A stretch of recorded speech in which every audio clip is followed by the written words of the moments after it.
The Tour de France this year was about the yellow jersey, you know, just to distinguish it from all those other editions of the race that have been about exactly the same thing. The difference, though, was a number, 100. The Tour wanted to mark the centenary of the first jersey ever awarded by celebrating the history of it and some of the great riders who've worn it. Of course, they knew that it would help if the centenary Tour also featured some great riders wearing it and made a bit of history of its own, which it did.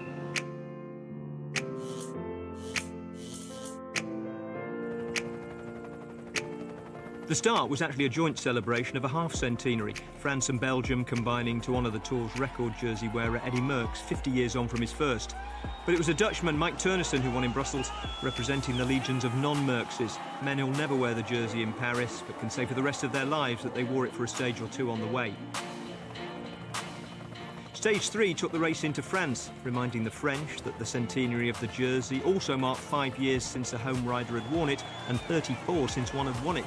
Julien Alaphilippe took care of the first problem. Win number 3 in the Tour de France in his career, but this could be the best of all. He's going to take the jersey too, for sure. It's one of the best moments of my career. It's amazing. The question was, could Alaphilippe hold it to the top of La Planche des Belles Filles, the climb with a record of predicting the final yellow jersey in Paris? The answer was no. The lead passed to the young Italian Giulio Ciccone, rather undermining the mountain's reputation for picking winners. Not that Ciccone cared, he was too busy enjoying his status as Tour de France yellow jersey wearer number 289. Only 200 message. 2 days later, Alaphilippe attacked with Thibaut Pinot to take the jersey back in time for Bastille Day. Home hopes were rising, but the world's best one-day racer was treating the Tour as a series of them. I arrived in the Tour with my idea, like to take day after day. Really happy to keep the jersey one more day. I'm just so happy to be in yellow. It's one more day, you know.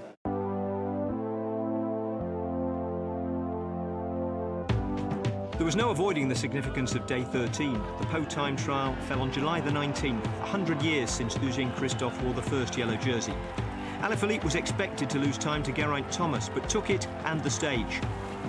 The ride of a lifetime from a rider of a generation. He destroys Geraint Thomas this time.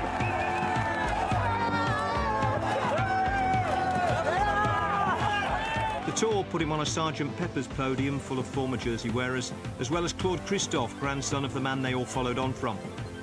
For the history, you know, 100 years after, I'm really proud to put my name on the story of my sport. Alaphilippe was becoming a one-man celebration of his inherited garment, not just enjoying the attention, but orchestrating it. In the process, the race was turning into the best for 30 years, with a close fight among the favourites going on behind, the growing expectation that they might just remain behind.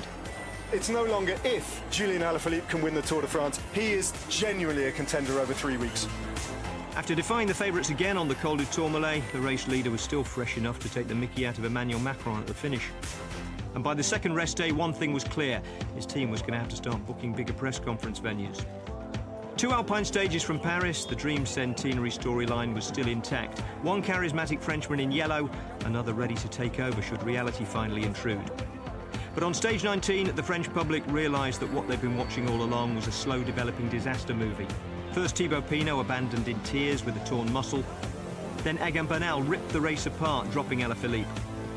Finally, nature intervened, blocking the road with a landslide and denying the race the denouement it deserved. We are forced to stop the stage. The last 2 shortened stages slightly took the shine off the Tour as a spectacle. But although we didn't get the final centenary yellow jersey that home sentiment and historical symmetry seemed to demand, the race actually produced a winner so special you have to reach back more than 100 years to find his equal. Neither Anquetil nor Reno at 23 or Merckx at 24 won the Tour so young as Egan Bernal has. The first Colombian to claim cycling's greatest prize is also the youngest since Francois Faber in 1909. 22 years, 202 days. Enjoy it, man.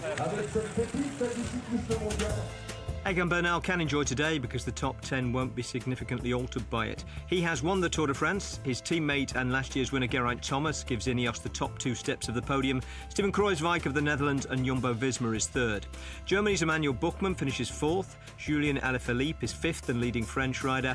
Mikel Landa is the first of 2 Spaniards and 3 Movistar riders in the top 10. Rigoberto Urán is the second of 3 Colombians, ahead of Nairo Quintana and Alejandro Valverde. The French champion Warren Barguil rode himself into the top 10 yesterday as Richie Porte dropped out. Romain Bardet will be the lone Frenchman on the podium as King of the Mountains. Peter Sagan has won a record 7th green jersey, and Egan Bernal takes the white jersey of Best Young Rider as a result of being the best of any age. Que la gente en Colombia debe estar contenta, va a ser el primer Tour de Francia que para nosotros, y yo creo que Colombia siempre ha tenido muy buenos ciclistas, o sea, Colombia ha tenido siempre muy buenos escaladores, hemos ganado el Giro, la Vuelta, pero el Tour, no sé qué ha pasado con el Tour, no habíamos podido con esta carrera y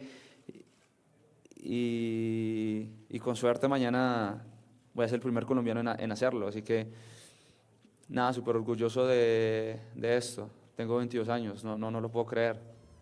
No lo puedo creer.